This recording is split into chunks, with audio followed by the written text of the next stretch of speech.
So class 9 or general mathematics etu annual examination 2026 etu Sonitpur districtor question paper hai Sonitpur districtor question paper hai baki thoka district bor student bor sabo pare keneka pattern or question ahe etu pattern follow koribo to 45 MCQ ase MCQ keta ami ete question answer to ami share korim okay etia prothom question to amar ki koise tolor kontu সত্য okay pi to eta oporimeyo সংখ্যা কিন্তু 22/7 eta পরিমেয় both are irrational this is false okay next pi aru iman both are irrational etu to same hoise niki okay both are irrational so etu to same etu no hobo okay then pi is rational misa kotha so no hobo so pi is irrational this is correct true aru 22/7 is rational this is true so etu amar statement d jetu ase etu amar সত্য hobo okay tar pisot question number 2 এইটো expression আছে এইটো এক্সপ্ৰেছনৰ পৰা এইটো below আমাক লাগে so এইটো below যেতিয়া লাগিব 8 টু দি পাৱাৰ x + 1 = 64 ক আমি 8 স্কয়াৰ লিখিব পাৰিম ভূমি আমাৰ একে আছে সো ঘাতব আমাৰ কি হ'ব x + 1 = 2 x = 2 - 1 = 1 সো x ৰ মান 1 হলে এইটো 3 to the power 2 * 1 + 1 = 3 to the power 3 মানে কিমান 27 অপচন ডি যেটো আছে এটো আমাৰ आंसर হয় ওকে তাৰ পিছত এইটো আমি ডাইৰেক্ট এতে x = 4 - √5 লিখিম তাৰ পিছত x ৰ ভ্যালু ইয়াতে বহাই দিম সংযোগম লম ৰেশনালাইজেশন কৰিম তাৰ পিছত আমাৰ কি হ'ব आंसर 8 হ'ব ওকে সো 4 নম্বৰ কোৱেশ্চন তলৰ কোনটো ৰাখি এটা বহুপদ হ'বলৈ হলে যেটো আমাৰ ভেৰিয়েবল থাকে তাৰ এটো হোল নাম্বাৰ হ'ব লাগিব সো এটো হোল নাম্বাৰ নহয় দিস ইজ ইনকাৰেক্ট এটো হোল নাম্বাৰ নহব this is incorrect so basically এটো ক্যালকুলেশন করলে এটো হবই সো এটো হলে এটো ফাইনাল এক্সপ্রেশন x + 2x + 6 হ'ব এটা আমাৰ বহুপদ হয় ওকে তাৰ পিছত question number 5 very very important degree of zero polynomial is মানে শূন্য বহুপদৰ মাত্ৰা আমি নট ডিফাইন সংজ্ঞাবদ্ধ নহয় এটো ডিফাইন কৰিব নোৱাৰো তাৰ পিছত question number 6 is very very important a + b + c = 0 হলে দেন এইখিনি ইয়াৰ পৰা আমি লহগু লম a b c ইয়াতে আমি কি পাম a³ b³ c³ যেহেতু a + b + c = 0 আছে তারপর আমি কি লিখলি 3abc / abc abc cancel answer কি হ'ব 3 অপশন ডি যেটো আছে এটো আমাৰ কারেক্ট হ'ব এতিয়া so x positive y negative মানে এটো পয়েন্ট কোনটো চকত থাকিব মানে x পজিটিভ নেগেটিভ এটো কোনটো চকত থাকিব 4 নম্বৰ চকত থাকিব সো এটো আমাৰ ফোৰ্থ কোয়াড্ৰেন্ট মানে চতুৰ্থ চকত থাকিব ওকে তাৰ পিছত 8 নম্বৰ কোৱেশ্চন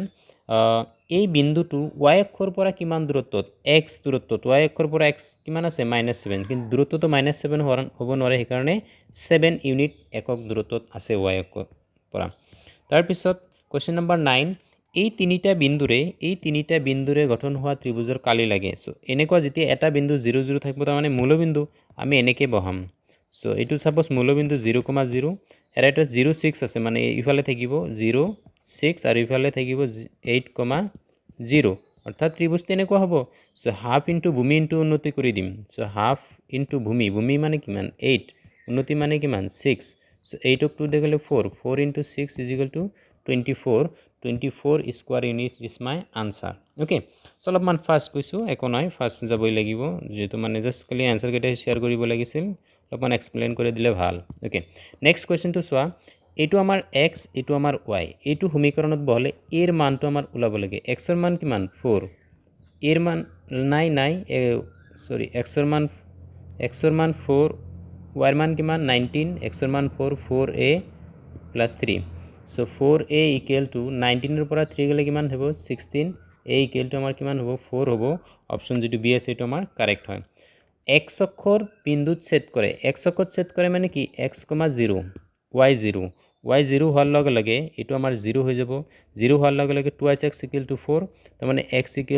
2 হ'ব সো বিন্দুৰ স্থানাঙ্ক x, 0 2,0 आंसर অপচন এ যেটো আছে এটো আমাৰ কাৰেক্ট হয় x অক্ষৰ সমীকৰণ সদায় কি y অক্ষৰ সমীকৰণ x = 0 option A is correct okay তাৰ পিছত an angle which measure more than 180 but less than 360 is called reflex angle okay so 40 number যদি কোনো ত্ৰিভুজৰ তিনিটা কোণৰ মান সমান হয় তেন্তে ইয়াৰ প্ৰতিটো তিনিটা কোণ যদি সমান হয় প্ৰতিটো কোণ আমাৰ কিমান হ'ব 60 ডিগ্ৰীতকৈ হ'ব ওকে 15 নাম্বাৰ কোৱেশ্চন ইয়াতে কি কৈছে ৰেচিঅ'টো গিভেন আছে x:y:z = 4:5:6 দেন y লাগে y ক'ত আছে সেকেন্ড টাৰ্মত আছে সেকেন্ড মানে কিমান 5 টোটেল আমাৰ কিমান হ'ব 5 9 আৰু 6 15 এংগেলটো কিমান ডিগ্ৰীৰ লগত হৈ আছে 180 ডিগ্ৰীৰ লগত চিধা কথা So 5 is equal to 1, 5 is equal to 3 times. 3 d 18 of 6 times 6 0 is my answer. Option A is correct. Okay.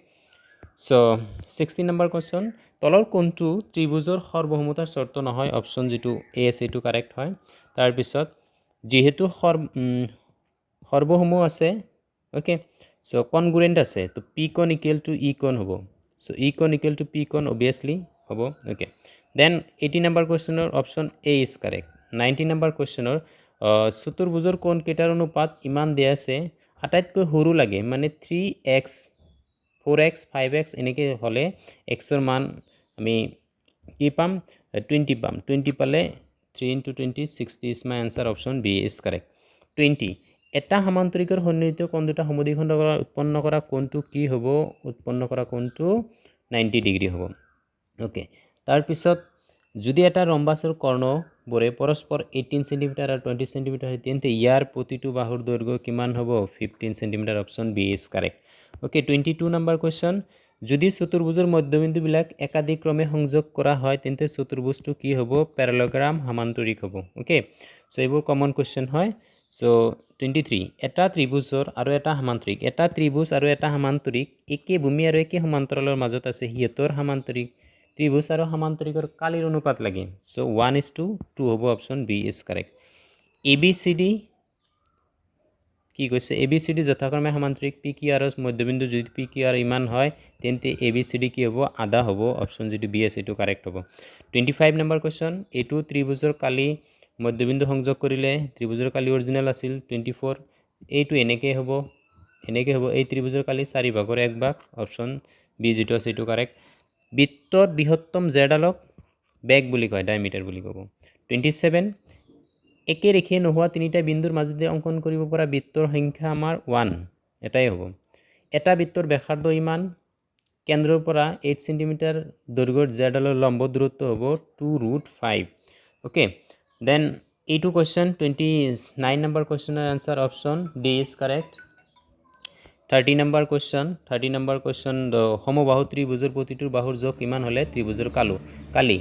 √3/4 বাহু স্কয়ার মানে 8 into 8 এটো কিমান হলে 2 8 2 যা 16 √3 option B is correct okay next question সমবাহু ত্ৰিভুজৰ কালি ইমান হলে ইয়াৰ পৰিধি সমবাহু ত্ৰিভুজৰ কালি হলে পৰিধি কিমান হ'ব তে 36 হ'ব যেটো এৰ মান আমি পাম 12 + 12 তাৰ পিছত যদি এটা ত্ৰিভুজৰ প্ৰতিটো বাহু দুগুণ বৃদ্ধি কৰা হয় তেন্তে ত্ৰিভুজৰ সমবাহু ত্ৰিভুজৰ প্ৰতিটো বাহু দুগুণ সমবাহু ত্ৰিভুজ ফাৰ্স্টত আমাৰ কি থাকিব √3/4 বাহু স্কয়াৰ বা a স্কয়াৰ প্ৰতিটো বাহু দুগুণ বৃদ্ধি কৰা হৈছে মানে a ৰ ঠাইত আমি কি কৰিম 2 সাপোজ a1 a স্কয়াৰ এনেকৈ কৰা হৈছে মানে 4a স্কয়ার 4 গুণ বৃদ্ধি হ'ব 4 আগত কি আছিল এটো আছিল 4 বৃদ্ধি 4 ৰ পৰা 1 গলে 3 হ'ব তো 300% বৃদ্ধি হ'ব ওকে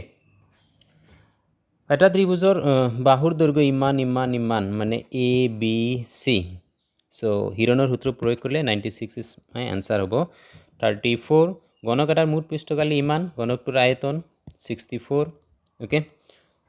চুঙাৰ ব্যাসাৰ্ধৰ অনুপাত ইমান আছে উচ্চতাৰ অনুপাত আছে আয়তনৰ অনুপাত লাগে অপশন যেটো বি আছে এটো কাৰেক্ট হয় ওকে দুটা গোলকৰ আয়তন অনুপাত ইমান মানে r1 / r2 হোল কিউব মানে কিমান 1/8 1/8 ক 1/2 কিউব লিখিব পাৰি সো r1 r2 = 1/2 কালিৰ অনুপাত লাগে r1 r2 whole square so 1/4 answer হ'ব সো এইটো শংকুৰ বক্ৰপৃষ্ঠকালি এটো আমাৰ টুৱাইস r এটো l ইমান দিয়া আছে পাই r ৰ ঠাইত টুৱাইস r l ৰ ঠাইত l/2 2 cancel pi r l is my option a যেটো আছে এটো কারেক্ট आंसर শ্রেণী চিহ্ন এই দুটা যোগ কৰি ডিভাইডেড বাই 2 কৰিম 100 আৰু 120 ৰ মাজত কি আছে 110 তাৰপিছত পৰিহৰ লাগে উচ্চ সীমা 32 নিম্ন সীমা 6 মাইনাছ কৰিলে আমাৰ হ'ব কিমান 26 তলৰ কোনটো সম্ভাৱিত হ'ব নোৱাৰে মাইনাছ নেগেটিভটো সম্ভাৱিত হ'ব নোৱাৰে সো এইটো কোৱেশ্চন এছএছএলচিত আহে এইটো মানে ফাৰ্ষ্টটো হ'ব 2 then 3 then 4 কিমান হ'ব 7 9 is my answer সহমৌলিক কোনটো আছে 5 আৰু 1 সহমৌলিক আছে ওকে তাৰপিছত অযুগ্ম সংজ্ঞা নিৰ্দেশ কৰিব কোনটো টুৱাইছ m + 1 তাৰপিছত এছাচনাল ৰিজনিং আছে যদি দুটা ত্ৰিভুজৰ যোগ ইমান আৰু ইমান আছে তৃতীয় কোণটোৰ যোগ ইমান দিস ইজ ট্ৰু আৰু তিনিটা কোণৰ যোগফল দিস ইজ ট্ৰু সো এইটো এ হ'ব এই এ সত্য আৰু সত্য আৰ আৰু এৰ শুদ্ধ ব্যাখ্যা হেতু গৈছে 45 প্ৰতিটো সামান্তৰিক এটা আয়ত ইট ইজ ফলস বাট সামান্তৰিক কোন কেটা সমদ্বিখণ্ড কোন এটা আয়ত গঠন কৰে দিস ইজ ট্ৰু সো এটো আমাৰ ডি হ'ব সো বাকি থকা বাকি দৃষ্টিগত থকা কোনবা যদি আছে এইটো পিডিএফ যদি লাগে এইটো নম্বৰত হোৱাটসঅ্যাপ কৰিবা 8638269152 মই পিডিএফটো পঠাই দিম আৰু এই বাকিবোৰ কোৱেশ্চনবোৰ চাব পৰা এনেকুৱা লেভেলৰ কোৱেশ্চন আহে ওকে সো এইবোৰ আহিছে ওকে এইবোৰ আহিছে বৰ লং কোৱেশ্চন ওভাৰঅল কোৱেশ্চন মানে মিডিয়াম টাইপ হৈছে এতিয়া ক্লাস 9 ৰ ষ্টুডেন্টৰ কাৰণে অলপ হাৰ্ড যেন লাগিব সো এইটো আহিছে সো এনেকুৱা ওকে থ্যাংক ইউ